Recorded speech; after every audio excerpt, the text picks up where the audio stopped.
Good morning viewers, my self doctor Premita Saini.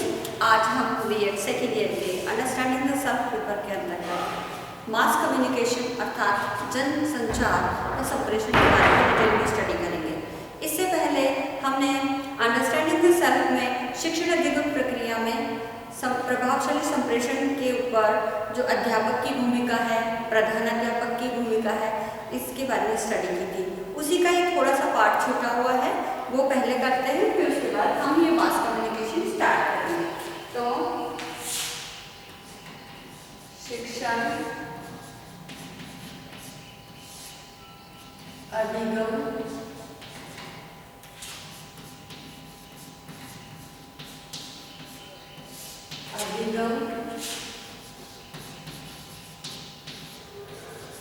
प्रक्रिया में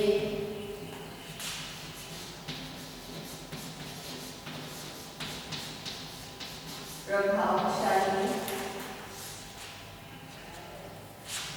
संप्रेषण। अब इस संप्रेषण में हमने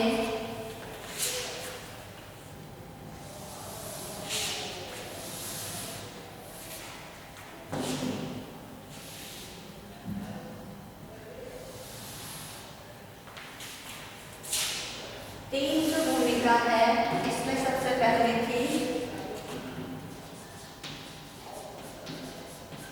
प्रधानाध्यापक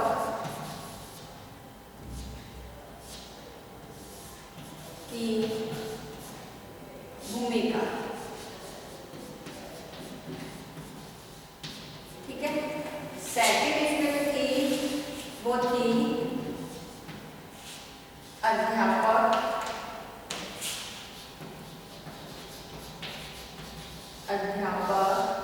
की भूमिका।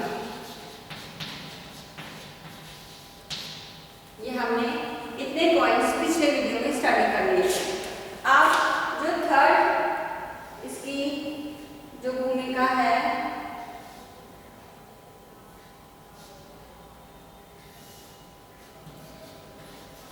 वह है लिपिकीय वर्ग की या लिपिक वर्ग की भूमिका। लिपिक वर्ग हमारा कार्य स्टाफ कहलाता है, लिपिकीय वर्ग की भूमिका।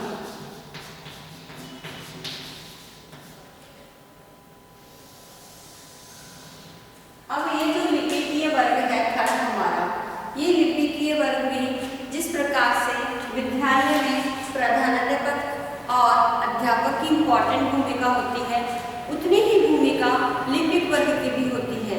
लिपिक वर्ग अगर ना हो तो विद्यालय का जो एकेडमिक कार्य है, यानी प्रशासकीय प्रबंधन संबंधी कार्य है, तो वह पूर्ण नहीं हो सकता। तो इसमें सबसे पहले ये जो प्रशासकीय कार्य है,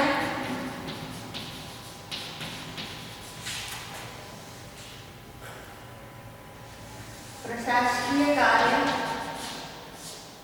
दूसरा प्रबंधकीय कार्य,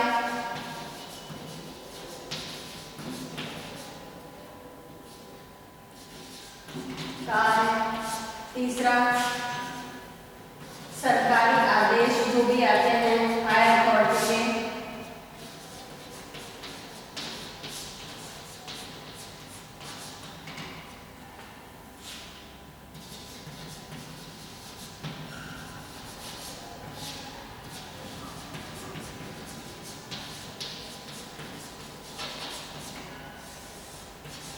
अभिलेखों का संधारण करना,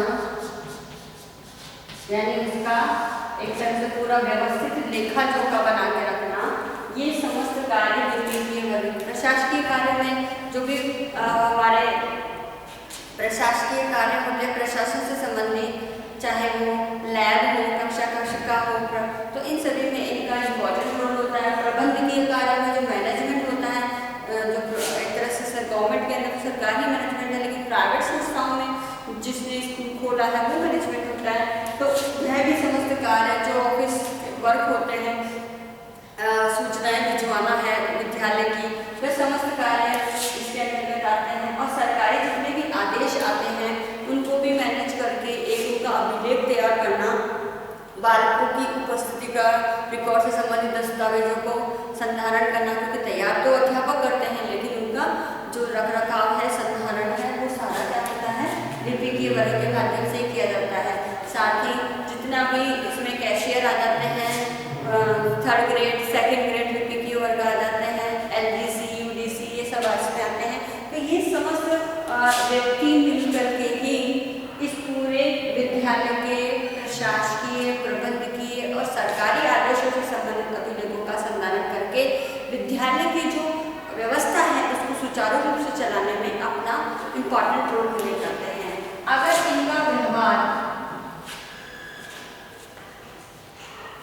ठीक है, इनका व्यवहार एवं संबंध, अब इनका जो व्यवहार और संबंध है ये पर्टिकुलर होता है प्रधानाचार्य से या प्रधानाध्यापक से,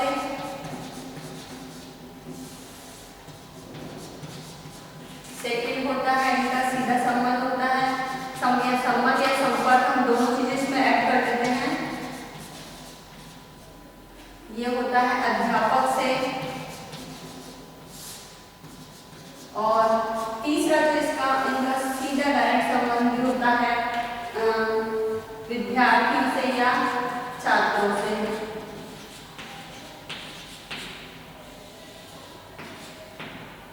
विद्यार्थियों से, ठीक है, तो इन तीनों से इनका सीधा संपर्क होता है और संबंध भी होता है। और इनका व्यवहार, अगर ये व्यवहार इनका स्नेहपूर्ण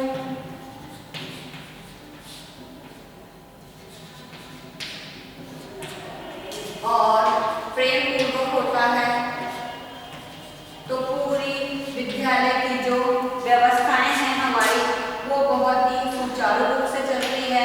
और अगर विद्यालय के अंदर ये लिपिकीय वर्ग है इसका अभाव हो जाए तो विद्यालय के समस्त कार्य, जैसे कहते हैं ना कि उसका पहिया या चक्का जाम हो जाए, क्योंकि ये वर्ग ही ऐसा इम्पोर्टेंट रोल प्ले करता है। जितना भी अध्यापक की इम्पोर्टेंट भूमिका होती है उतनी ही लिपिकीय या क्लरिकल वर्ग की हमारे स्कूल या महाविद्यालय स्तर पे होती है।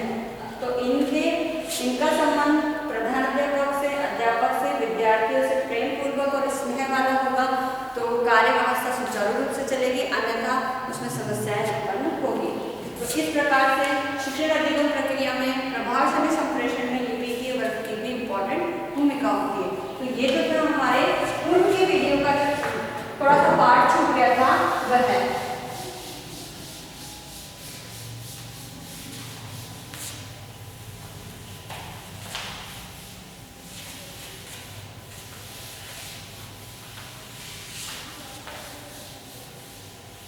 अब नेक्स्ट है मास कम्युनिकेशन।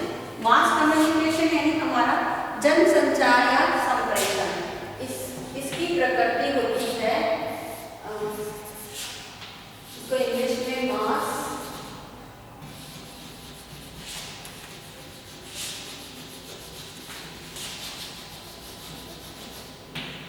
मास कम्युनिकेशन भी कहते हैं।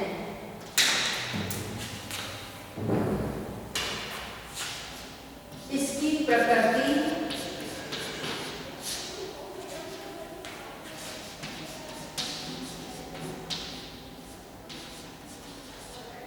सामूहिक यानी समूह में दिया जाने वाला संप्रेषण मास कम्युनिकेशन। जब कम्युनिकेशन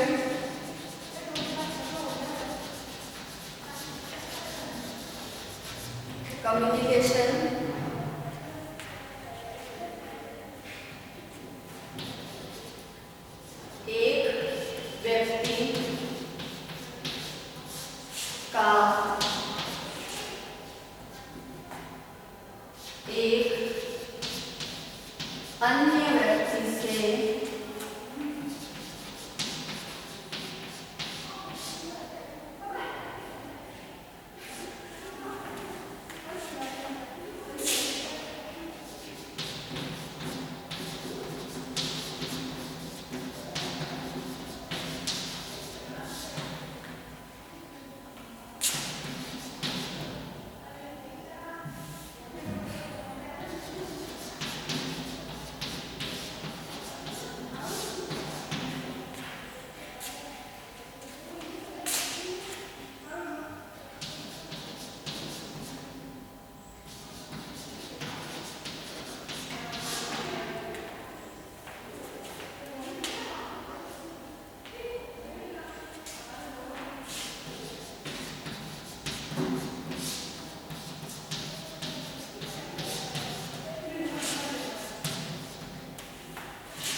कम्युनिकेशन क्या है?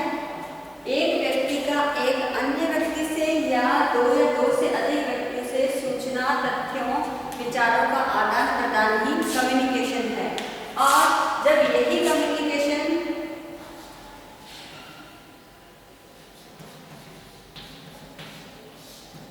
एक व्यक्ति, इसको ना लिखिए, इसको हम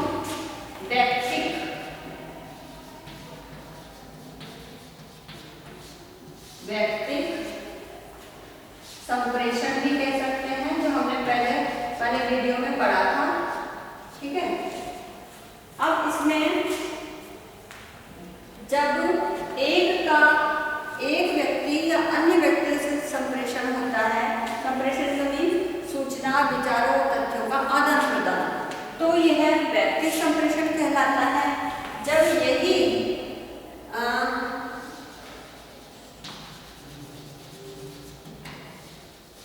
कम्युनिकेशन असंख्य समूह या हम कह सकते हैं जनता के बीच सूचना, विचारों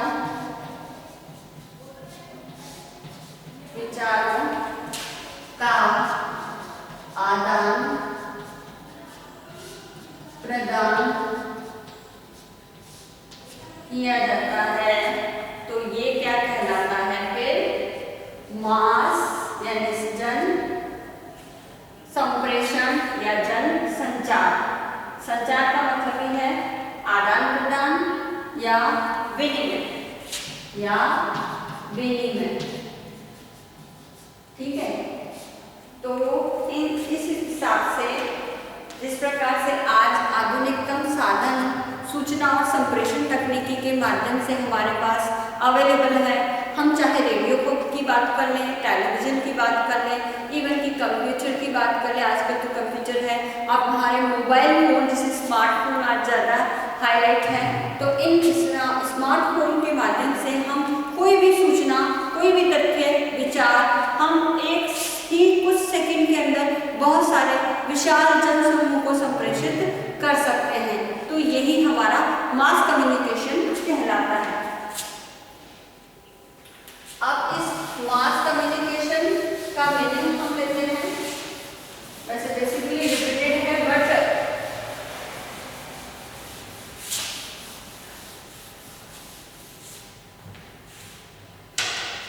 मास कम्युनिकेशन सूचना, विचारों,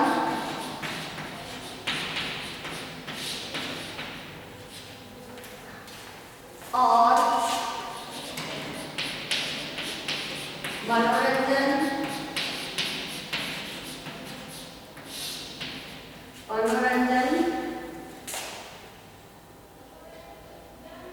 का संचार के माध्यमों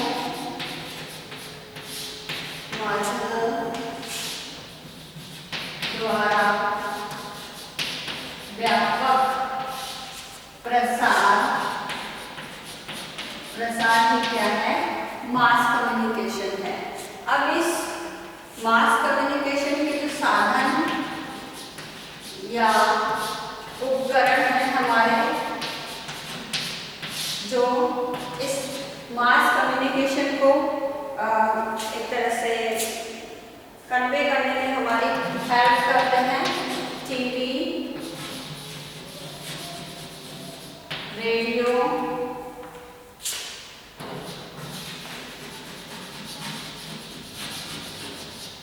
कंप्यूटर,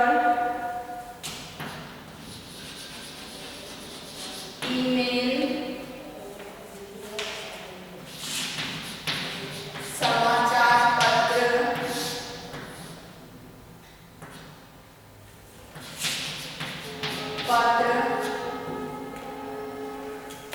फिल्म,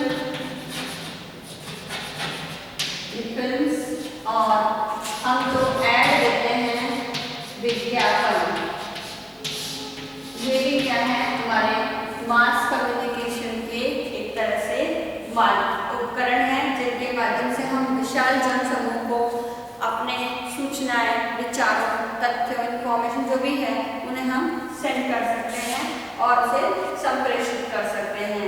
ये जो साधन है हमारे, ये हमारे आधुनिकतम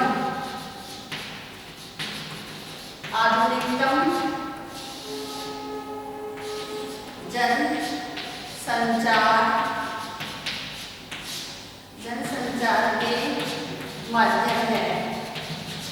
ठीक है, ये सारे जो हमने अभी पढ़े। अब कुछ परंपरागत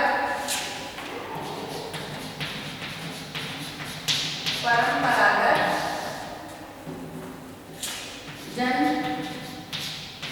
संचार के साधन भी हैं। अब इन साधनों में है हमारे लोक नृत्य, जो आज भी हमारे, अगर हम उदयपुर की बात करें तो आज भी लोक नृत्यों के एक तरह से जो घराने हैं उसमें हमारे लोकल है, जैसे तेरा ताली है, घूमर है, ठीक है, चिरनी है, तो ये हमारे लोक नृत्य हैं। तो इनके आज भी विदेशों से आने वाले पर्यटकों को प्रभावित एक से मनोरंजन का साधन उपलब्ध कराने के लिए इन लोक नृत्यों का आज भी प्रचलन है। दूसरा है इसके अंदर हमारे नाटक, जो नुक्कड़ नाटक स्पेशली जाना जाता है।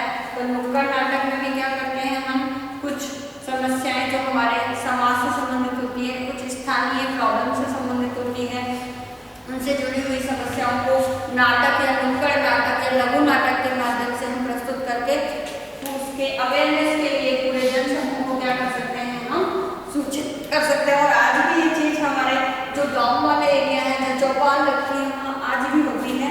इसके साथ ही कठपुतली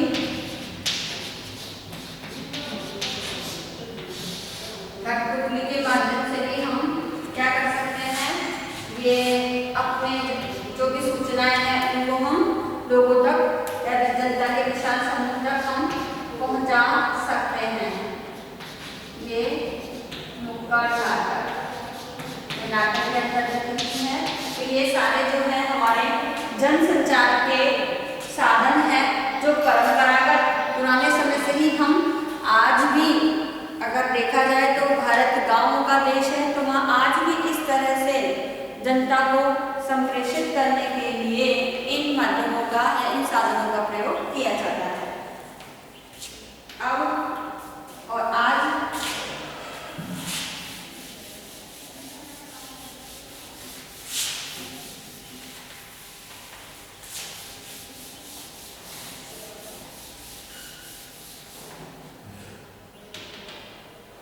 इस मास कम्युनिकेशन के लिए आज भी हमारे भारत सरकार द्वारा भारत के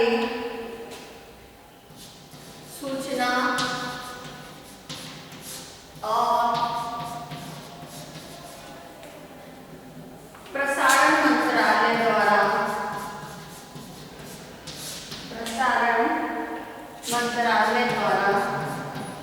जनहित में सूचनाएं जारी की जाती हैं और इसका मुख्यालय नई दिल्ली में ही है। और साथ ही आज जो कोविड-19 की महामारी उत्पन्न हो रही है, इसके बारे में जो समय समय पर गाइडलाइन दी जा रही है, उसका प्रसारण इसी सूचना और प्रसारण मंत्रालय के माध्यम से किया जा रहा है। और पूरे देश में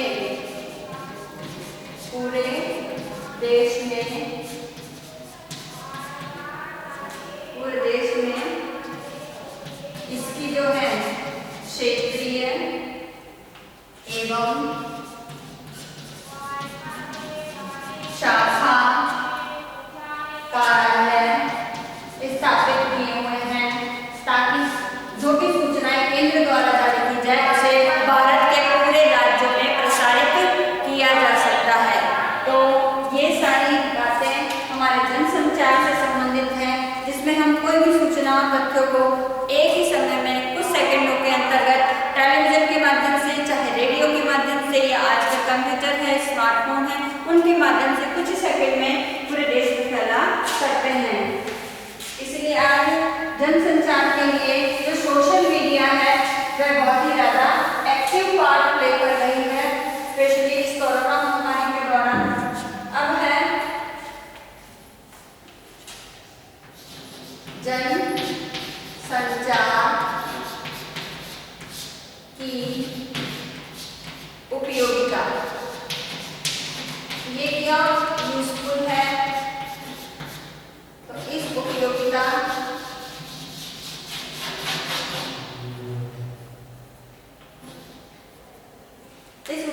में सबसे पहले है कि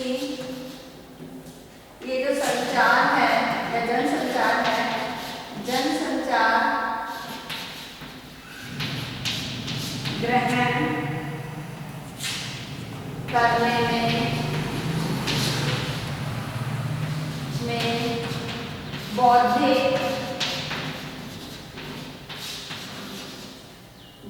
विभिन्नता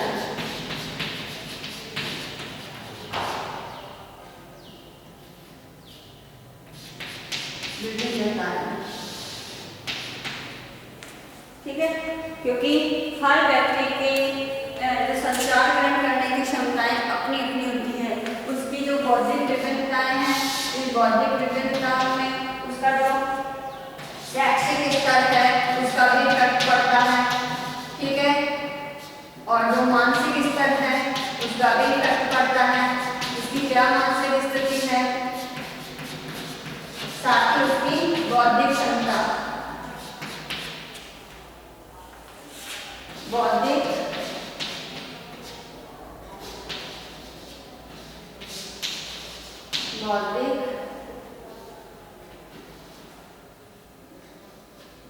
एंड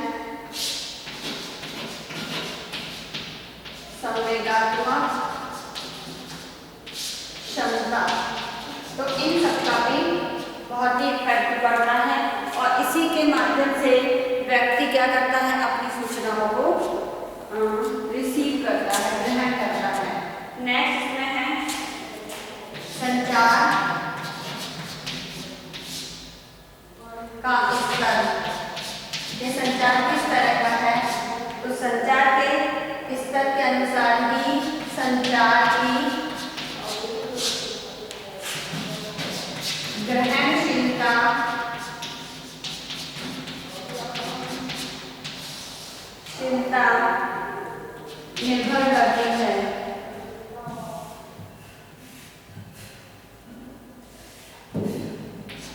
निर्भर करती है। संचार के स्तर के अनुसार ही संचार को लोगों द्वारा रिसीव किया जाता है। नेक्स्ट इसमें है संचार की सफलता का जो आधार है, ये सफलता का आधार तभी है जब नियमित रूप से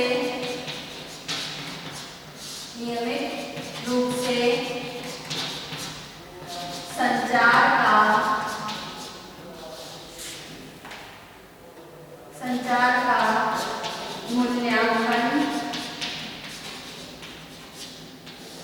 मूल्यांकन होता है।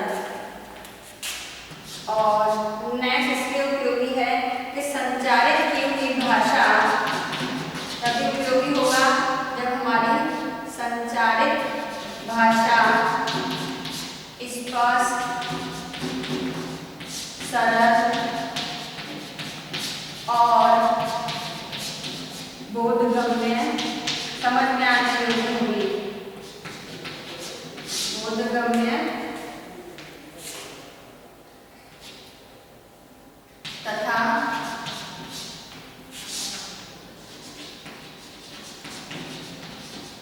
प्रभावशाली होगी।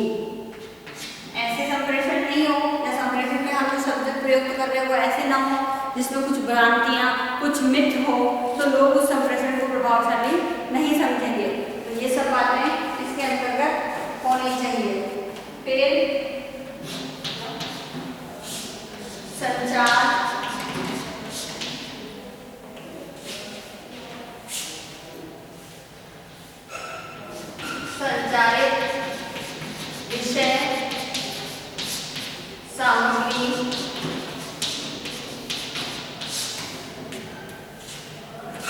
समाज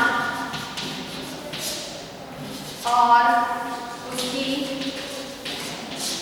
आवश्यकताओं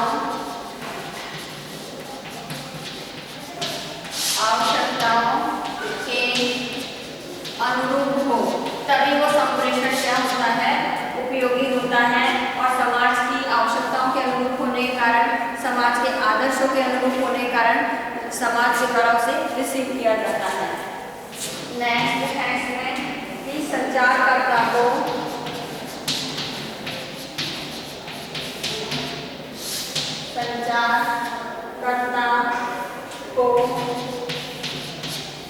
संचारित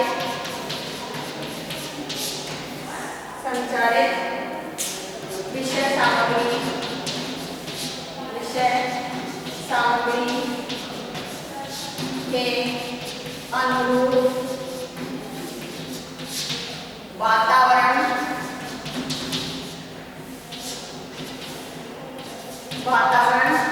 तैयार करना आना चाहिए, तभी वो कम्युनिकेशन क्या है, प्रभावित होगा। लास्ट है कि जो हमारा ये संप्रेषण है, ये संप्रेषण की ग्रहणशीलता के पश्चात, संप्रेषण की जो ग्रहणशीलता तभी सक्सेसफुल है जब जो विषय वस्तु है वो उपयुक्त हो संप्रेषण के लिए, तभी उसे व्यक्तियों द्वारा रिसीव किया जाता है, अन्यथा वो कम्युनिकेशन यूजफुल नहीं होगा। अब एट द लास्ट आपका असाइनमेंट है,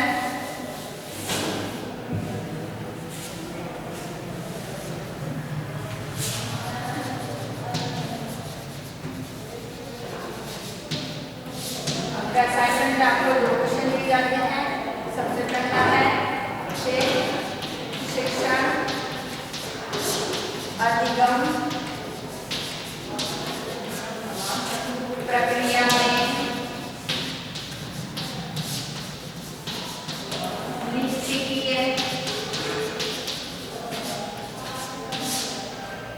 लिपिकीय वर्ग की भूमिका स्पष्ट कीजिए।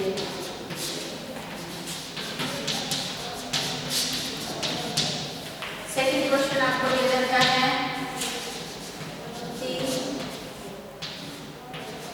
जन संप्रेषण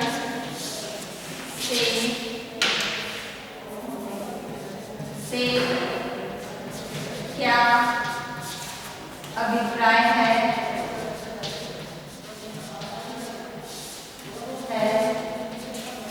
इसकी उपयोगिता